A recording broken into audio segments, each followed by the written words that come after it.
Mon père, après la fin de l'épreuve de la clause inique, la situation s'est-elle stabilisée pour le prophète, que la paix et le salut d'Allah soient sur lui et ses compagnons? Si seulement il en avait été ainsi, ma fille. Cette période fut un soulagement après l'adversité. Mais le cœur du prophète, que la paix et le salut d'Allah soient sur lui, s'attendait à une épreuve d'un autre genre. C'est l'année de la tristesse. Une année où le prophète, que la paix et le salut d'Allah soient sur lui, a perdu ses deux plus chers soutiens humains qui le protégeaient et l'abritaient. Son épouse, Khadija, qu'Allah l'agrée, puis son oncle, Abu Talib. Parle-moi de ce moment, mon père. Comment s'est-il déroulé? Khadija, qu'Allah l'agrée, est décédée en premier, ce qui fut un choc immense pour le prophète, que la paix et le salut d'Allah soient sur lui. Elle était son havre de paix, sa confidente et sa compagne dans les moments les plus difficiles de l'appel. Puis, peu de temps après, Abu Talib tomba gravement malade.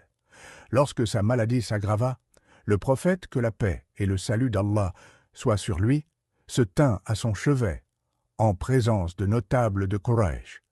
Le prophète sallallahu alayhi wa sallam s'assit près de lui et lui dit, d'un cœur débordant de compassion, « Mon oncle, dit, il n'y a de divinité qu'Allah, une parole par laquelle je plaiderai pour toi auprès d'Allah. » Même les pressions de la période pré-islamique entourèrent Abu Talib, et ils lui dirent, « Renonces-tu à la religion d'Abd al-Muttalib » Le prophète, que la paix et le salut d'Allah soient sur lui, ne cessait de le répéter, soucieux de le guider, jusqu'à ce que ses dernières paroles furent « Je reste sur la religion d'Abd al-Muttalib ».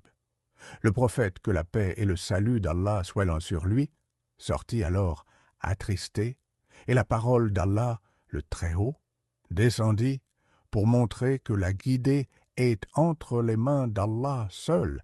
بسم الله الرحمن الرحيم إنك لا تهدي من أحببت ولكن الله يهدي من يشاء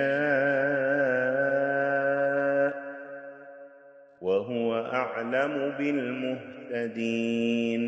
Certes, tu ne guides pas qui tu aimes, mais c'est Allah qui guide qui il veut, et il connaît mieux les bien guidés. Quel moment grandiose qui témoigne de l'ardent désir du prophète, que la paix et le salut d'Allah soient sur lui, de voir son oncle guidé.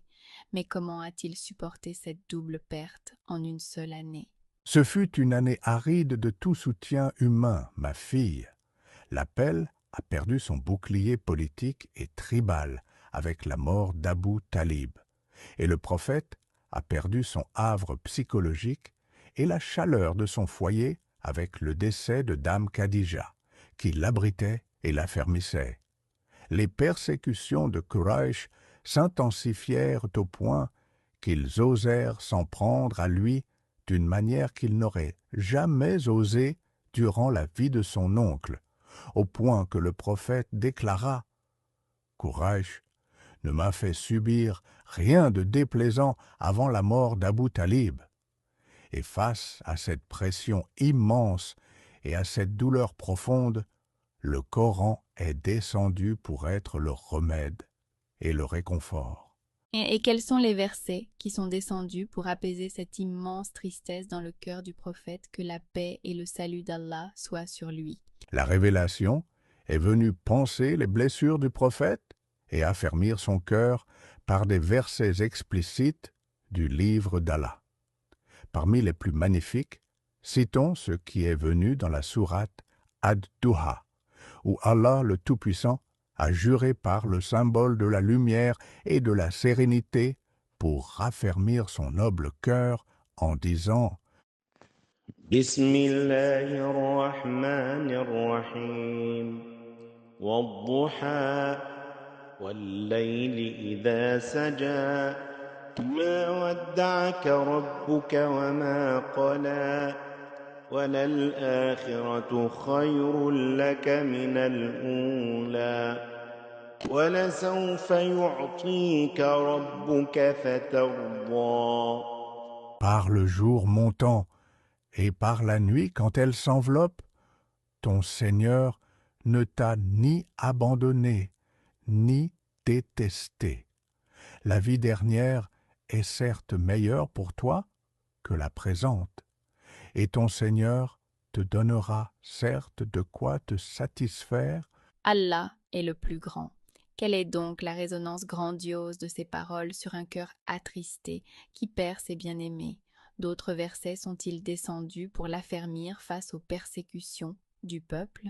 Oui, ma fille, lorsque les associateurs se moquaient de lui et le persécutaient, Allah le Tout-Puissant fit descendre de quoi le rassurer en lui indiquant qu'il lui suffisait contre tout ce qui l'angoissait, et lui ordonna la belle patience dans la sourate Al-Hijr, en disant فلا يحزنك قولهم إنا نعلم ما يسرون وما يعلنون. Ne laisse donc point leurs paroles t'affliger. Nous savons certes ce qu'ils cachent et ce qu'ils divulguent. Gloire à celui qui a fait descendre ce Coran pour qu'il soit fraîcheur et paix. C'est comme si la tristesse s'était transformée en une énergie d'action et de constance. Telle est la certitude, ô Maria. Les musulmans ont appris de cette année que la rupture des causes terrestres n'est que le début d'une connexion absolue avec le ciel, et que les épreuves ne sont autres qu'une école pour éduquer les cœurs à la patience et à la confiance en Allah, ce qui a préparé le cœur du prophète que la paix et le salut d'Allah soient sur lui à un autre voyage majeur hors de la Mecque, à la recherche de nouveaux horizons pour l'appel.